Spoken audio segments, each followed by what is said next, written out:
So Arsenal cruise past Bournemouth to go 4 points clear at the top of the Premier League. For a few hours at least after the game, Mikel Arteta told talkSPORT that he was delighted with another big 3 points.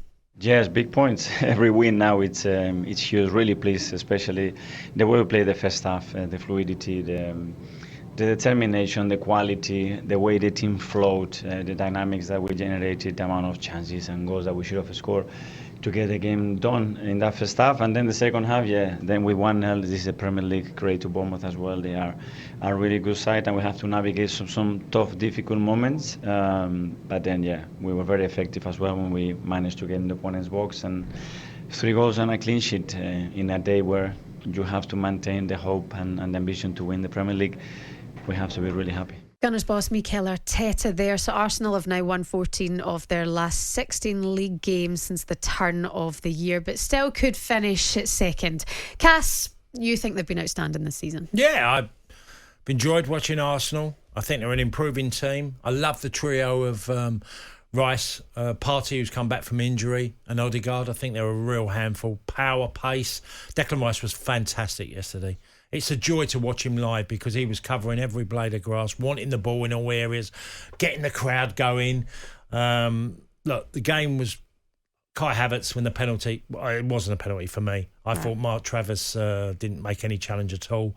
Kai Havertz went down early. By the way, Mark Travers made a good few saves early on as well. You know, some blocks. Bournemouth were decent in the game. I thought it was a bit harsh on them 3-0, but Arsenal got there in the end, and you know, Trossard's always going to be liable to get a goal. Good finisher. He really is a clever finisher. He sees things, hits things early, picks his spot, does that well. It was a really good it was a good round of performance. But Arsenal were a really strong side. I'm surprised they lost to Palace.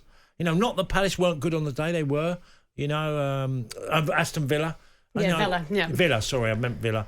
I'm surprised, but Villa done a job on them with a tactic that worked brilliantly and were great on the day, Villa.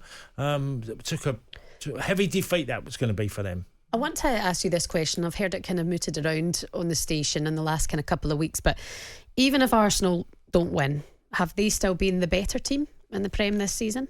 Well, not if I'm looking just logically points. Take the table out of it for you. What I would say is that City are not as good as last year, but it could still be good enough to win the league.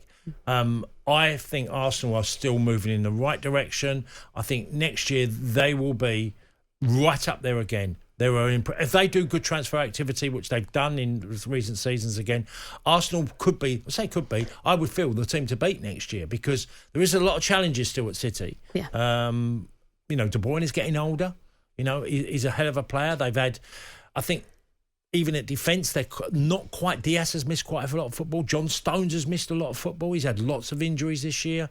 I just feel Kyle Walker at 32, 33. I think the opportunity is there for next year for Arsenal to win the league. And it's amazing the narrative, how it changes, because kind of beginning of the season, Arsenal fans were saying, we're not going to win it this. Some Arsenal fans, a minority maybe, were saying, we're not going to win it this season because we need a number 9. We need an out-and-out number 9. Yet they've put in more goals than any other team this season. They've been outstanding in front of goal. But also Declan Rice, worth every single penny of 105 million to that it club. was probably, look, there's never 100% guarantee on any transfer, Shebahn, is there? No. You know, you can make great buys, everyone gets excited about them, and sometimes it can backfire. But as Declan Rice has been, it's been the most, you know, it's a guaranteed one. Yeah. That's what it's felt like to me. Like, you got the man you wanted to do what he can, and he's done that week in, week out, and he's really durable, Declan Rice. He's week in, week out, he's available. Weekend Sports Breakfast with Natalie Sawyer and Tony Cascarino. Sunday mornings from 6 on AM, on DAB, via the talkSPORT app and on your smart speaker. talkSPORT.